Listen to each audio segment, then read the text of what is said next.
Mom is left fighting for her life after scratching her finger whilst cleaning her new home. Moving house is something which we all have to do at least a few times in our lives. It's an arduous process having to pack up your belongings and transport them to your new abode, but it's almost always worth it once it's done. For one Brisbane mom, however, it ended in tragedy. 37-year-old Clare Scott was moving house when she accidentally scratched her ring finger. This scratch almost took her life when it developed into a serious bacterial infection called necrotizing fasciitis, also known as the flesh-eating bug, which caused her hand to swell up like a balloon. Clare said that at its worst, the condition left her looking like the victim of a shark attack. Doctors had to battle to not only save the 37-year-old's hand, but her life. They started by using skin from her right thigh to cover the gaping wound left by the disease, which saw the mom of 3 from Brisbane, Australia, endure a staggering 9 operations. Phil from England lost his fingers, toes and part of his buttocks after a water fight with his children. At one point, I looked like the victim of a shark attack. I truly count myself as being lucky to be alive, she said.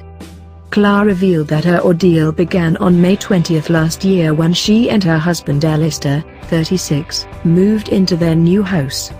They were so busy packing that she did not even notice that she'd scratched her wedding ring finger.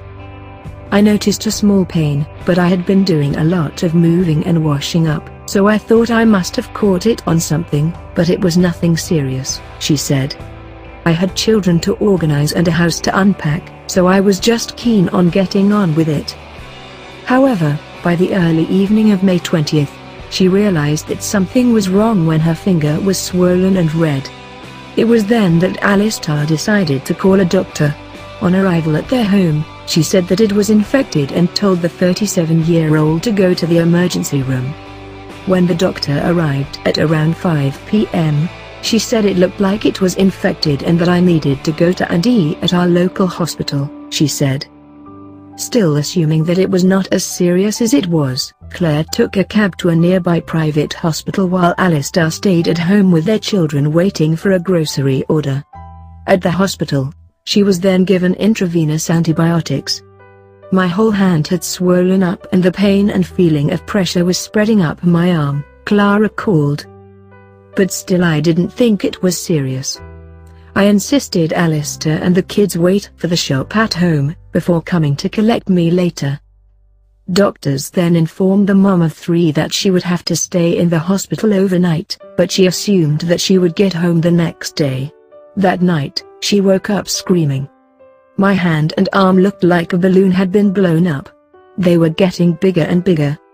I felt like my limb would explode any moment, Clare recalled. The 37-year-old was then rushed to the theatre so that doctors could alleviate the pressure on her hand. It was not until May 26th and 3 operations later that Clare finally discovered that she'd developed the flesh-eating bug. A day later, she had to have an emergency debriding procedure to remove the dead tissue it had created. I was told there was a 50% chance of me coming out of the operation alive, she said. Even then, there was a real chance I could lose my fingers, hand or even my whole arm. That's when I really freaked out and broke down. I was a mom, I had a loving husband, and I couldn't imagine my family not having me around, or not being able to carry out all the normal activities we enjoyed, like going to the park or hugging my kids. Thankfully, however, the skilled surgeons were able to save Clare's arm and, more importantly, her life. Clare had liposuction in February of this year to reduce the size of her affected hand and is on a mission to regain as much use of it as possible. I want to be able to pick my children up properly, hug them, and be able to play with them without being in pain, she said. We'd like to take this opportunity to wish Clare all the best in her continued recovery.